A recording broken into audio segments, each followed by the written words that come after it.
Yeah, I was going to ask because that was one of the talking points that got raised and we got stuck on for, I'm not kidding, about 10 minutes of me and the host back and forth was arguing about the term addiction, and then the co-host was kind of like, well, does it matter? Cuz like his stance was it's absolutely addictive. And mine was no true professional will actually validate that. Like they will not say that it is an addiction. You might get some quacks out there that are trying to make some money off of you and they open up these centers, but they're Yeah. not neuroscientists. Like it just doesn't have the patterns of addiction. So we went back and forth, and when she said, "Does this matter?" and I said, "It does," and that's why I'm not loosening my grip in this 10 minutes, because exactly that is, if you are so quick to label something as an addiction, then you take all accountability off of the table. That's right. And I think that that's what we see a lot when you see these. It's often men that have these addictions. You're not fixing anything and there's no accountability. You're saying I have this disease or there's this substance that has control over me, and that's simply not true in my opinion. And we see this happening with other things, like not even in like the sex atmosphere. Like we see social media is now being called addictive, food is addictive, gambling's addictive, like all of these things that typically aren't. Mhm. So to play devil's advocate, would you say because we're living in such a world of nuance, should we maybe redefine what addiction means? Should we consider sex and porn to be addictive under like these new parameters?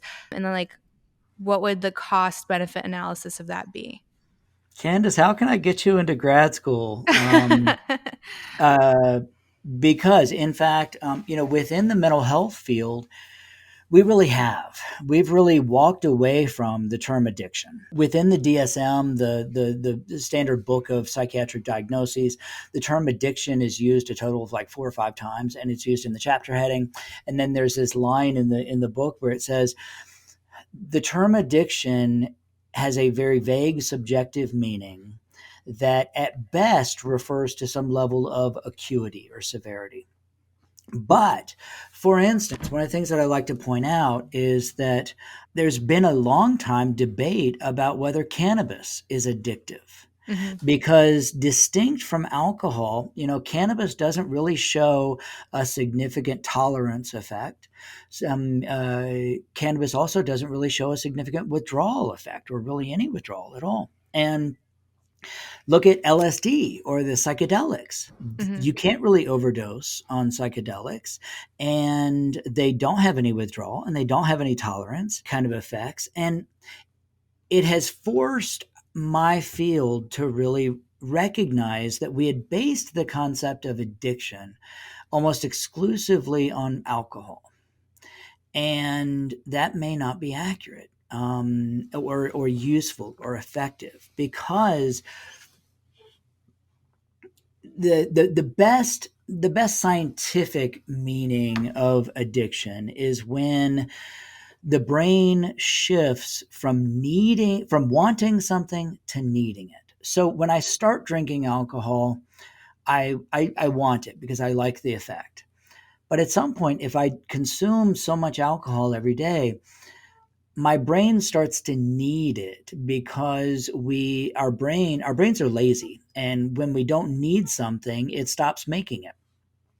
Alcohol takes the place of some neurotransmitters in our brain. When we drink a lot of alcohol, our brain stops producing some of those neurotransmitters, uses alcohol instead. If you then stop drinking alcohol, people can have seizures and die Mhm. because our brain needs it now for function. Mhm. We do not see that shift in sexuality, for instance. Nobody in the history of the world has ever died from blue balls. Right. You might get irritated when you have sex, when you don't get to have sex when you want, but you're not going to die. Nobody ever died from having too much sex. In fact, people who have more sex live longer. Your Especially men, male, right? Like the longevity yeah, effect. yes. So in fact, that effect is very clear in men and less clear in women. Do you know what the recommended number of orgasms a month is for a man to have the most healthy prostate? Oh man, a month? I'd say 17. 23. Whoa, okay. Right. That's So a lot, my yeah. yeah, that's right. So my prostate at this point is effectively immortal. When I die, my prostate will live for another 300 or 400 years. Um, The so we have a problem then, because with when we think about addiction, when we think about drugs and alcohol, it is the excess of it that is the problem. Mm-hmm. But with sex addicts, there are lots of people out there who identify as addicted to sex, but they might cheat on their wife once a year and view themselves as addicted to sex. Huh. There are lots of men who watch pornography once a month and view themselves as addicted to pornography. So what we're describing here now is not a frequency issue. Instead, we're describing something that is a conflict. They may report that they feel that they have difficulty controlling this. They may also report that they're engaging in behavior that they regret or are ashamed of. And they wish that they didn't engage in that behavior. Why? The number one predictor of identifying as a porn or a sex addict is growing up religious. And so we have people that grew up with ideas of a right kind of sex, no masturbation, heterosex within marriage. If you engage in any behaviors outside that, if you masturbate, if you have sex outside marriage, if you have kinky fantasies, right? If you watch pornography, it's now a behavior that you think makes you a bad person. And the higher levels of shame that people have about their sexual desires and behaviors, the less self control they have because of that conflict. People deserve help with that. That's a painful situation to be in. But it's not actually the sex that's the problem, it's the conflict. We therapists like myself have seen the same thing in people, for instance, that grew up religious and then realize that they're gay.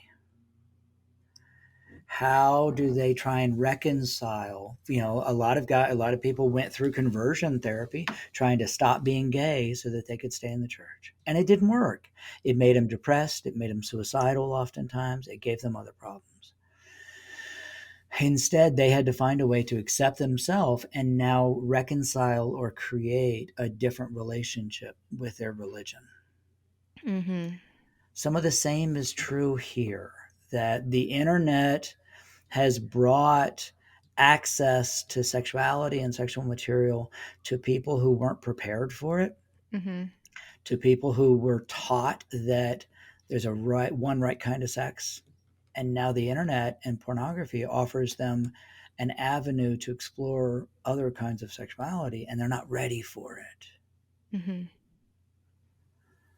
Those people need help. But again, it's not about sex. It's about that conflict. I totally agree. And I think that we have the capability to design the life that we want and how we want to interface with everything around us. So it's like if you could have a healthy relationship with sex, with masturbation, with pornography, you can. So it's like, do you want to feel this shame? Do you want to feel this guilt? Is that somehow serving you? Like, what is that serving? Or you can let that go in a Mm-hmm. whole host of ways and then have this this more liberated life.